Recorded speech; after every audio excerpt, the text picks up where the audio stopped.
খাসাড় গ্রামীণ বাংলা চ্যানেলে খাসাড়ি গ্রামীণ বাংলায় আমার এই অভিজ্ঞতার শিরোনাম হইল রাজনীতির ইস্যু যেটা পাশি বাসি রাখা ইতা।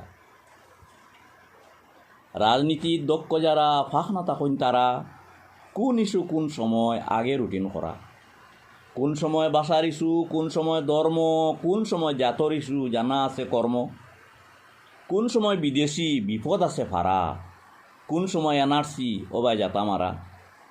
ইস্যু একটা আনতে লাগে নাইলে জিতা কিলা, বুটোর বাগা বড় করতে লাগে বুদ্ধির খেলা। হায় রে হায়, রাজনীতির ইস্যু ইতা হাসায় মিশায় মিলি, যাচাই করতে না পাইলে খাইতে পারো গুলি। জনগণকে স্বীকার করতে মাথা লাগে যেটা কোন সময় কোন মাত ইতা বাসি বাসি মাথা। ইবাই জনগণ সজাগ হইসইন বুধ ভাইতরা ইতা কোন মাত খেয়ে মাতের তার মতলব বাকিটা। যেসা মাতে বাঘ হইয়া লাভ হইত নাই, কোনো উন্নয়নের পথ যে বাই ওবাই দিয়া চলো। বেকার হইয়া যুবকসকল সত্রা ঘুরাঘুরি, তারা কিতা করি বাসিতা লেখাপড়া করি। বেকারি এ দেশ বরের গরিবী বাড়ের দেশও, রুজি রোজগার খিলা বাড়িত হিসাব করি দেখো।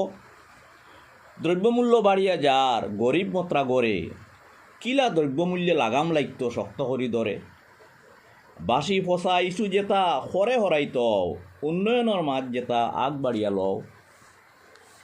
বেকারসকলের কর্মসংস্থান আর দ্রব্যমূল্য নিয়ন্ত্রণ দুই মাত ইস্যু করি যুবকসকল লড়চাই।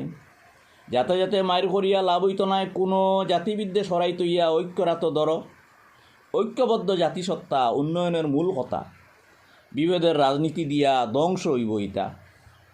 দেশের শক্তি ঐক্যর মাঝে মিলিমিশি থাকা, ঐক্যর রশি ছিঁড়ি দিলে দেশ কেমনে রাখা। হিন্দু মুসলিম শিখ ইসাই সকল জাতর দেশ, সকলটা লইয়া চলতে লাগে নাইলে বাড়বে রেশ। হিসাব করি বুঝাই দেশের ঐক্য যাচি, দেশের ঐক্য দড় হইলে তবেই আমরা বাঁচি।